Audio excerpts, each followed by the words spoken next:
if you want to come and experiment with me here, I have Johnni cakes with a bacon, chili, garlic sauce, and a fresh corn sauce on the side.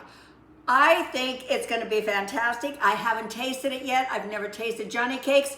Come on into the kitchen. We're about to take the first bite. If I like it and you like it, you can make it with me. I'll see you on the other side. Good morning, Grandma Roseanne. And we are going to do something unique here. We're gonna make Johnni cakes. And it's unique because I not only have never made this recipe, I've never even eaten Johnni cakes. I know they're from the South. I know they go back a long way in the South. But I will tell you, I have never seen them ever on a menu in a restaurant in California. So I'm not exposed to them at all. Now, what I'm going to do is I'm cutting this recipe in half. So as I'm doing this, I'm not going to give you the portions because I'm assuming most of you are feeding a normal family. And so the full recipe is going to be in the description box. I just don't want that much because it's only me. So the very first thing is we have to shuck the corn. Get all those kernels off.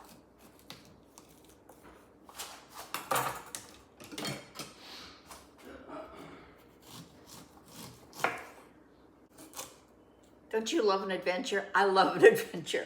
I love making something I've never had before. I love trying new recipes, but I also love making things that are just, I don't know, exotic to me. And then we want to dice shallots.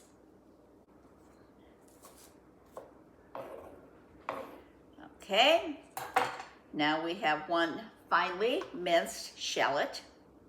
And then we want a sprig of thyme. I love thyme. It's such a delicate flavoring. I love it. And to this, we want a cup of heavy cream, which you know has to make everything better.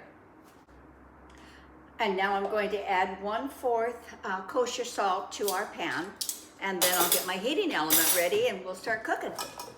I turn this onto a medium-high heat. We put our corn in and the shallots that we have so nicely diced and the thyme. For the sauce, I'm going to bring it up kind of to a higher heat. I'm going to let it kind of start to simmer rapidly. Then I'm going to reduce it a bit, and then I'm going to let it just simmer for 10 or 15 minutes, and it will reduce to about 50%. So getting our sauce ready, in here I have rice wine vinegar, some thyme, maple syrup. Now the recipe calls for chili garlic paste. I didn't have any. I thought I did, I didn't. But I have chili garlic sauce. I'm going to go ahead and use it because basically it has all the same characteristics. I'm just going to set that off to the side for a minute. And then I have bacon that I'm going to cut now because I think it's easier for me to cut it now than it is after it's cooked.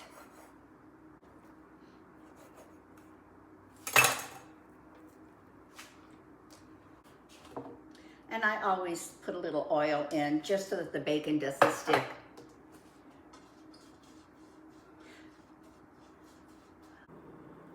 And I'm using a thick sliced bacon. And we want this to get crispy. And I do want it to stay flat, so I'm just going to put a weight on it. Does it have to stay flat? No.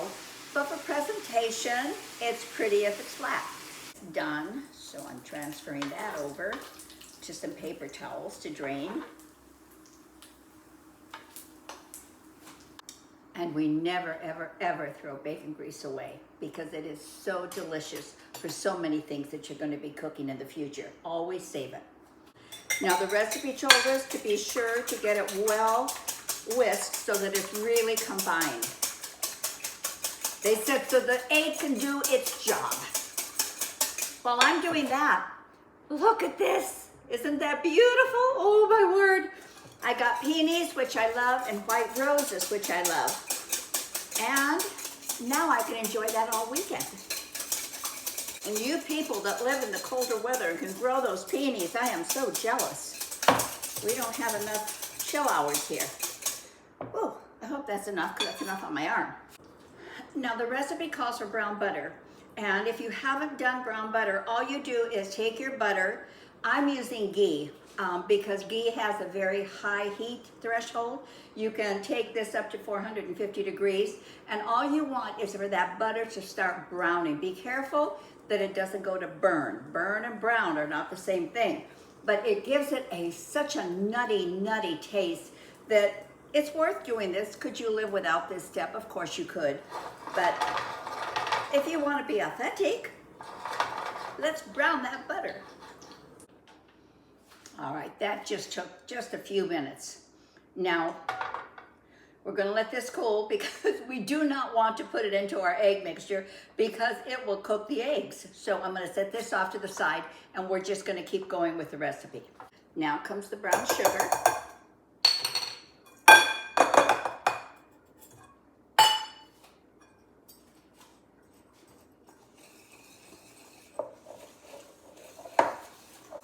I find it so interesting. If you've never made brown sugar, I have a recipe on my channel. Go look at it. You will never go buy it again, not ever. It's the easiest thing in the world to make. And the interesting thing is, I have lumps. I'm still using the rest of the brown sugar that I bought from the store. But the store brown sugar gets lumps in it like crazy. And I think it's because it's so old. When you do your own brown sugar, it never lumps. Now in here, I'm putting buttermilk. And I think it doesn't lump because it's so fresh. It's so delicious. I can't wait. I refuse to throw out what I already have. I refuse to do that. But I can't wait till it's done. And then I can go ahead and use just my brown sugar. Now we're adding our cornmeal.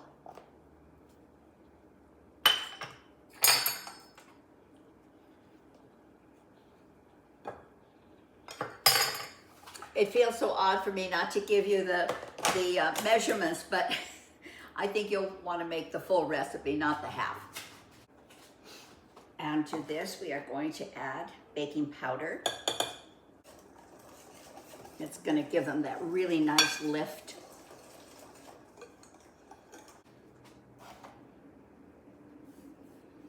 Some salt. Kosher salt is what I'm using. As I'm pouring, hopefully, you'll see how brown the butter is. Can you see that? That can go in now safely.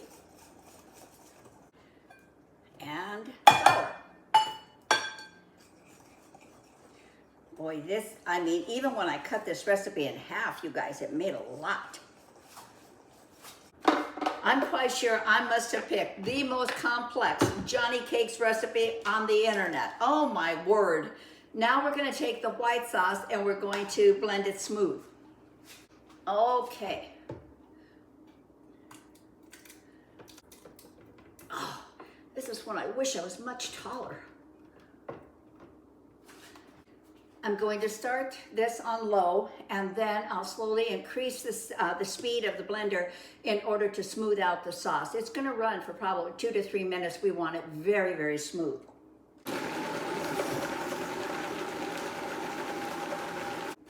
Now we want to be able to give it a taste. For smoothness, yes, but we also want to know if we need to adjust the seasoning at all.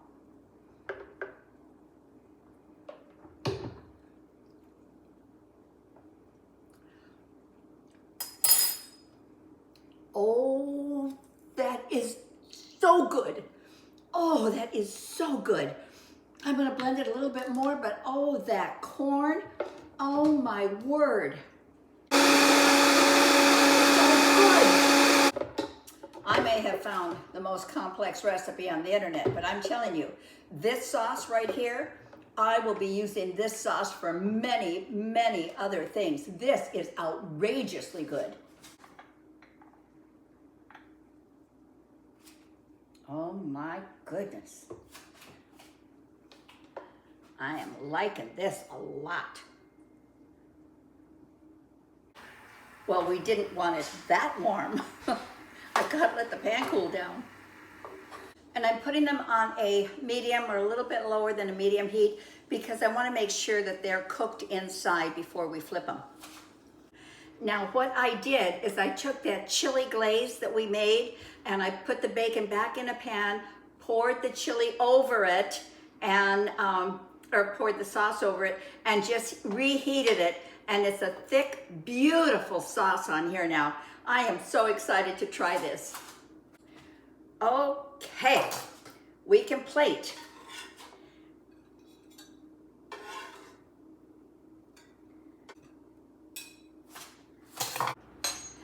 Now I'm going to take our cream sauce and just lay it on the side.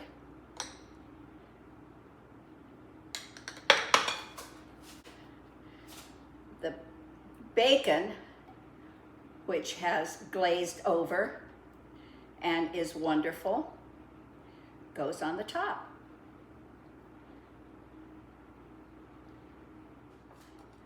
Okay, that was a lot of moving parts, you guys, but it looks fantastic. So let's take a little bit of a bite of everything here. I have some of the Johnni cake. I want to just taste that by itself first. Wow, good. Now I want to try it.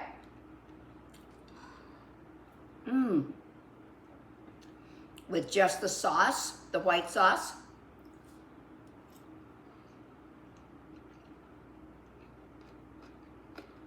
Oh yeah.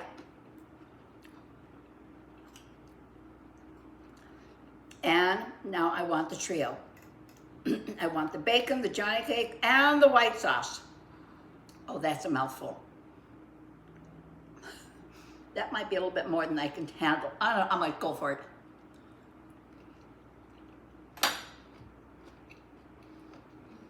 That's a winner. Oh, wow. You're gonna love it. The full recipe's in the description box. Give me a thumbs up, come back, try it, make it, let me know how it goes. I'm gonna go have breakfast, lunch or dinner. I'm not quite sure when you're supposed to eat this, but I'm loving it right now.